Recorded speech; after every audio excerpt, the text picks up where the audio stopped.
वो भीख मांगने वाले नहीं है, वो असल सूर्यवंशी है। प्रैक्टिकल में एक सूर्य के रूप में पार्ट बजाने वाली आत्मा की संतान। कौन आत्मा? शिव बाबा। जिसे शिव बाबा कहते हैं उसमें शिव है या नहीं? और वो शिव ही ओरिजिनल सूर्य है जो सदा डिटैच रहने वाला है कि डुप्लीकेट सूर्य है? हाँ, डुप्लीकेट सूर्यों से कहेंगे कि असली सूर्य से जो कॉपी निकली उसको कहेंगे डुप्लीकेट। कौन निकली? पहले पहले कहेंगे कहेंगे आदम, एडम, प्रजापिता, कहेंगे ना। और उसको कहते हैं महादेव। देवताओं में सबसे बड़ा देवता। पहले तो ब्राह्मणों में सबसे बड़ा देवता।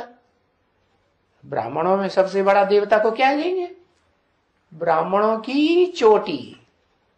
सबसे ऊंची क्या होती है? ब्राह्मण चोटी लगाते हैं ना, तो सबसे ऊंचा क्या कहते हैं? चोटी। चोटी में क्या खासियत है? कान में क्यों नहीं खासियत? आंख में क्यों नहीं? नाक में क्यों नहीं?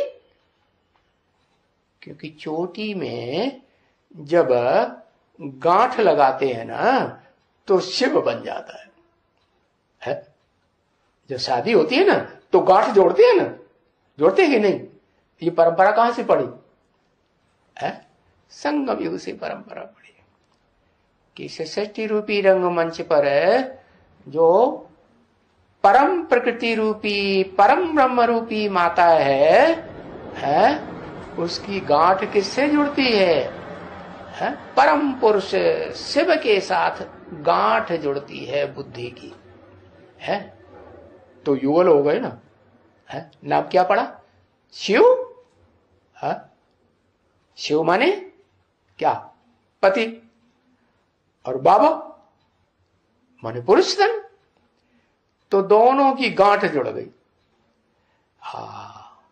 तो ये परंपरा पड़ गई कि जब शादी होगी तो गांठ जोड़ी जाती है। उन्होंने वो कपड़े की गांठ जोड़ना शुरू कर दी। क्या कपड़े की गांठ माने?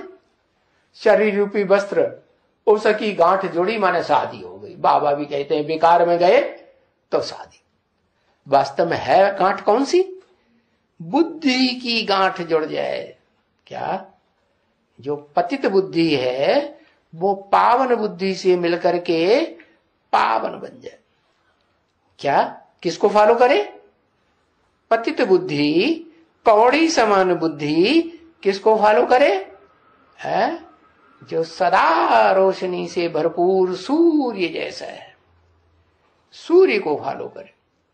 तो ये है कि राधा को कृष्ण के महलों में जाना पड़ता है।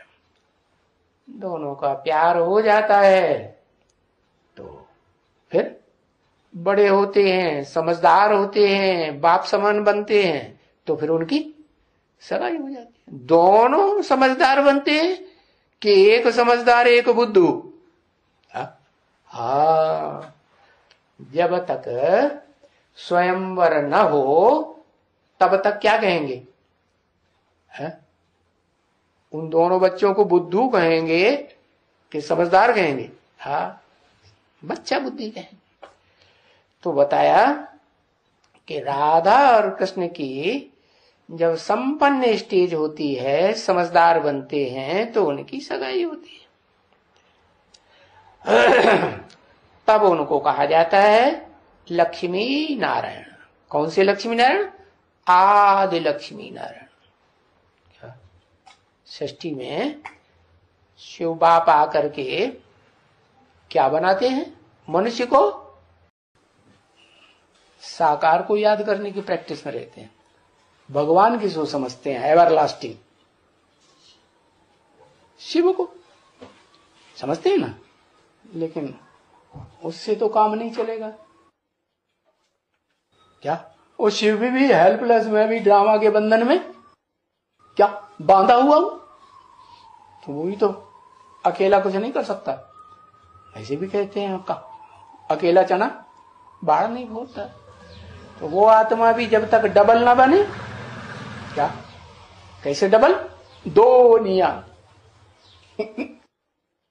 क्या वो खींच लेती है उसको, दो निया।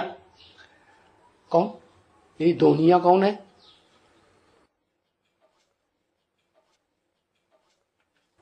लक्ष्मी है दोनिया, उसमें आ जाता है।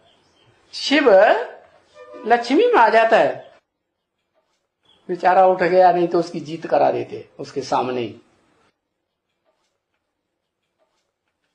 परम ब्रह्म माना वो जिसमें प्रवेश करता है ना, है उसको काम अपना निकालना है। अरे सृष्टि बनानी की नहीं? सृष्टि बनानी है तो बच्चे पैदा करना है कि नहीं? सुप्रीम सोल है तो उसको आत्मा रूपी बच्चे पैदा करना है नहीं? तो किसमें आता है? जिसमें आता है वो तो पुरुष तन है। तो क्या करता है? उसको आप समान बनाना पड़ेगा। आप समान बनाता है तो जो आप समान बनता है, बाप समान, वो निराकारी स्टेज वाला क्या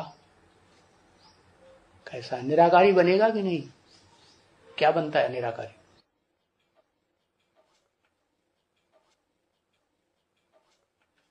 आग का गोला बन जाता है। शिव समान माने शिवलिंग, जो सोमनाथ मंदिर में यादगार दिखाई गई। लाल पत्थर है तो पत्थर, क्या बन गया? लाल पत्थर भी है।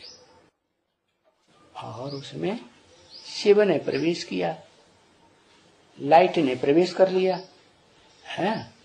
तो उसको पत्थर को भी क्या बना देता है? लाइट बना देता है ना, आप समान बनाता कि नहीं? हाँ, तो वो कहा जाता है फिर हीरो। हीरा क्या है? किसकी यादगार?